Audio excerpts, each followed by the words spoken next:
Wouldn't it be wonderful if we could take virtually everything that's ever happened in education that relates to students' achievement and put them along this continuum?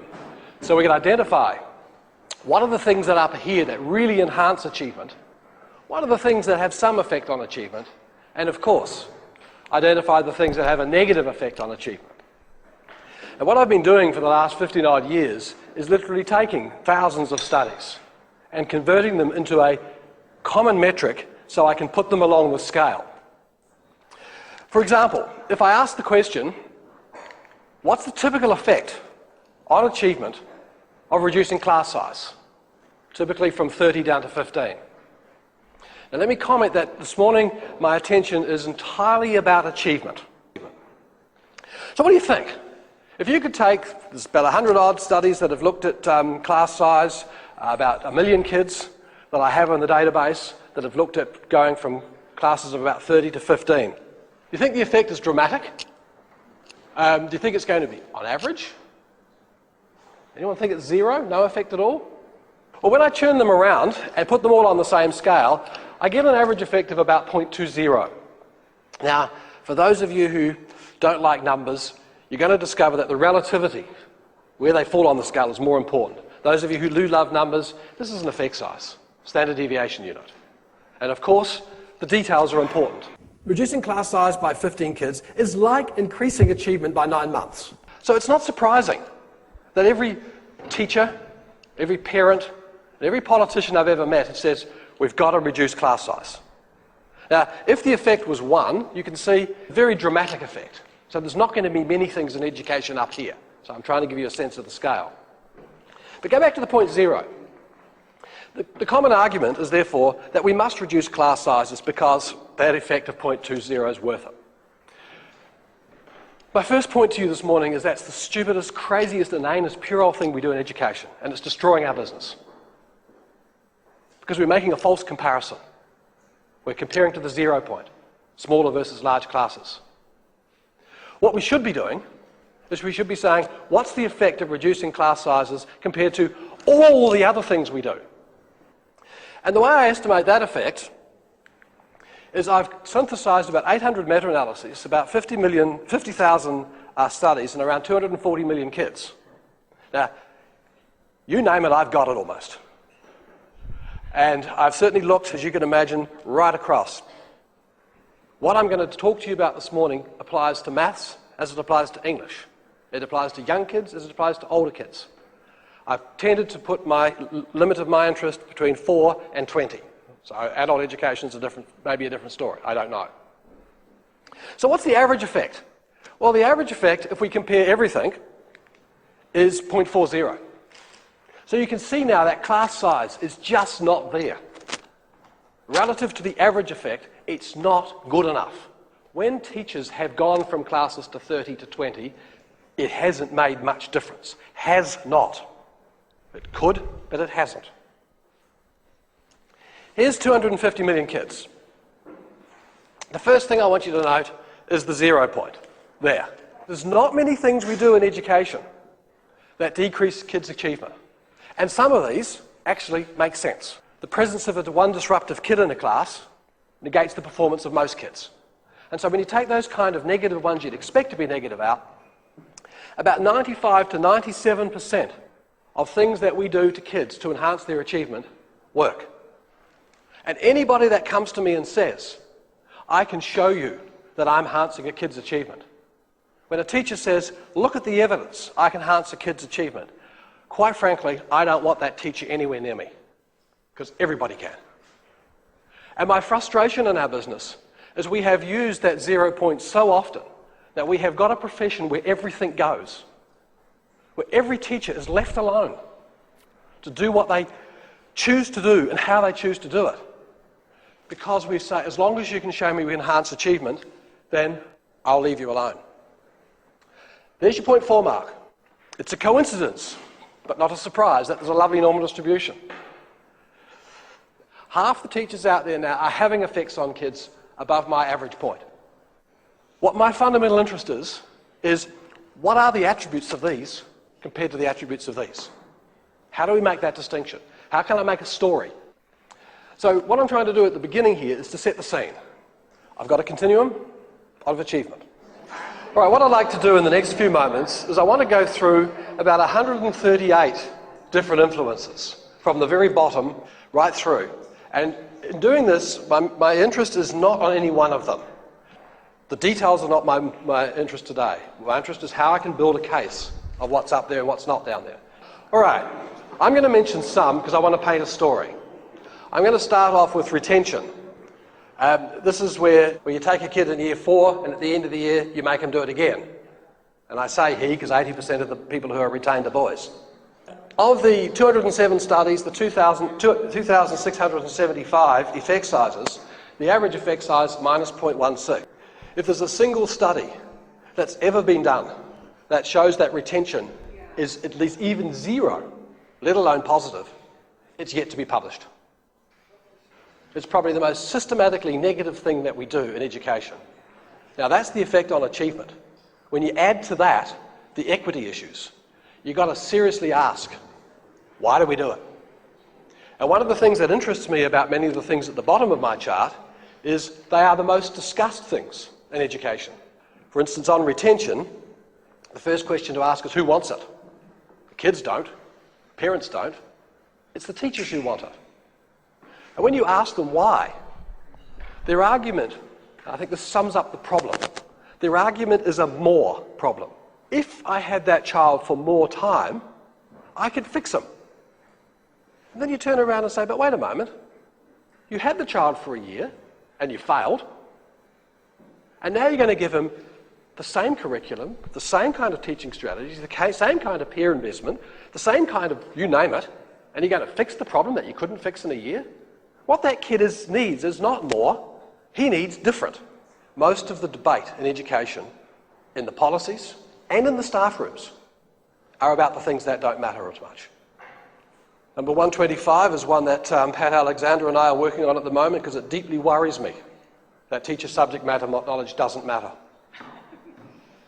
And we are looking very closely at why it doesn't matter, and we're coming up with a very simple reason why it doesn't matter. Under most conditions in most classrooms, the level of instruction is so surface level and low, there is no need. The biggest manufactured crisis in education is the gender one, boys and girls. Over literally almost 3,000 different studies, the effect is still slightly in favour of boys. All of you who are in teacher education should shake in your boots about 121. And for me, who is also in teacher education, I think it's deeply concerning that we have, amongst our teacher educators, the most evidence-free people in the world. So it's no surprise to me that their teachers are also evidence-free. Gosh, this is fun. We've just got to the 0.15 stage.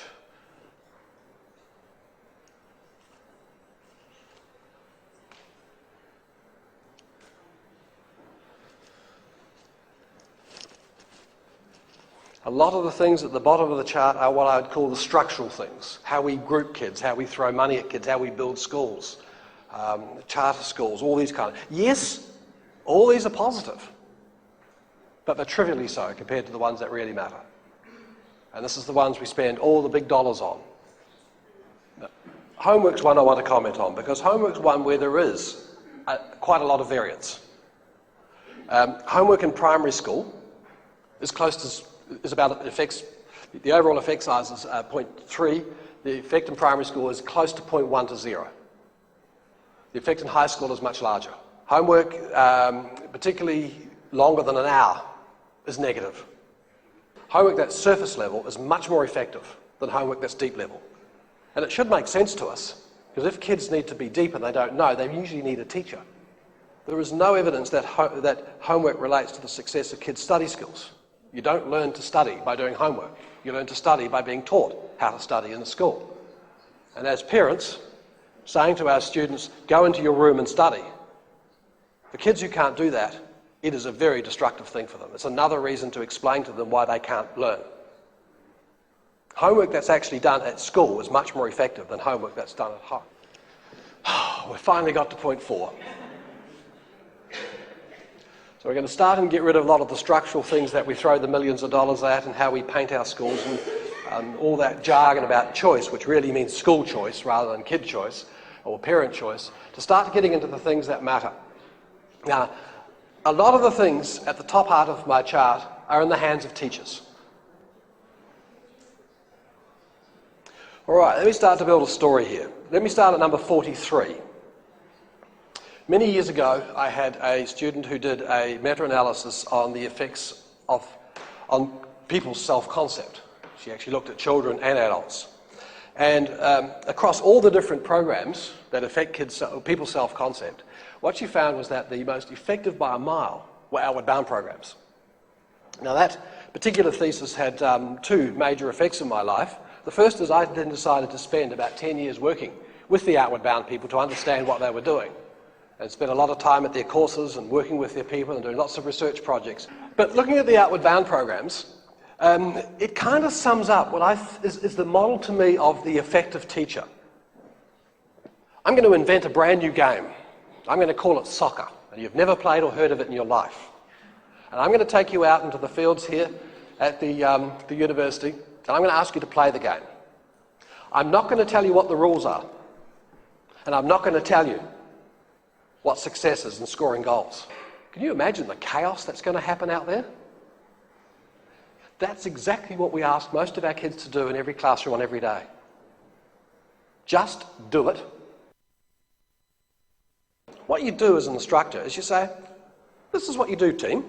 You take the harness and you put it on, you clip it in, then you get the rope and put it round behind your back, and then you take the rope around the tree and out until the rabbit comes out the hole, and then you pull it tight.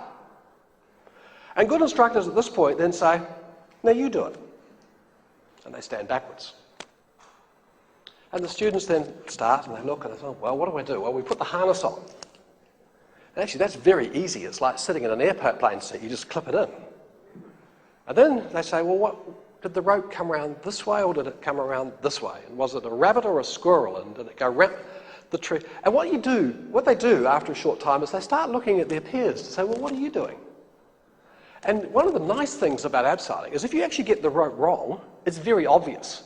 It slips off, and you don't want that to happen. So there's a lot of peer interaction going on where you're looking. Now, at some point, the instructor comes around and checks. The saliences are pretty high here. And then you get to the point where you say, now, who's going first? Now, again, peer pressure gets in and someone finally gets nominated. And they get to the point, and they go to the edge of the cliff. And everybody realizes for the first moment that you actually don't step down. You actually have to fall backwards. And that requires an incredible amount of trust in the person who's holding the rope. And then finally, they start to go down. And if you've done it for the very first time, it's actually, you don't have much control in one sense. You do have control, but you get to the bottom. And when you get to the bottom, what do you want to do? Yeah? Go again. And the exhilaration of doing it, the emotions, are very high. This, to me, is the essence of what I think good teaching is. The learning intentions are very clear. The success criteria is absolutely obvious. The amount of peer work is dramatic. There is lots of discussion about the task amongst people. It's not all just in one head. There is peer involvement in the task, and then when you achieve the end, you want to excel and do it again and keep going. And this notion of outward bound, I think, sums up what I think you're going to see at the top of my chart. For example, the peer influences are up there. You're going to see on this number 34, challenge. It is an incredibly challenging task for those of you who have never done an abseil in your life. It is an almost dauntingly challenging task, but you succeed.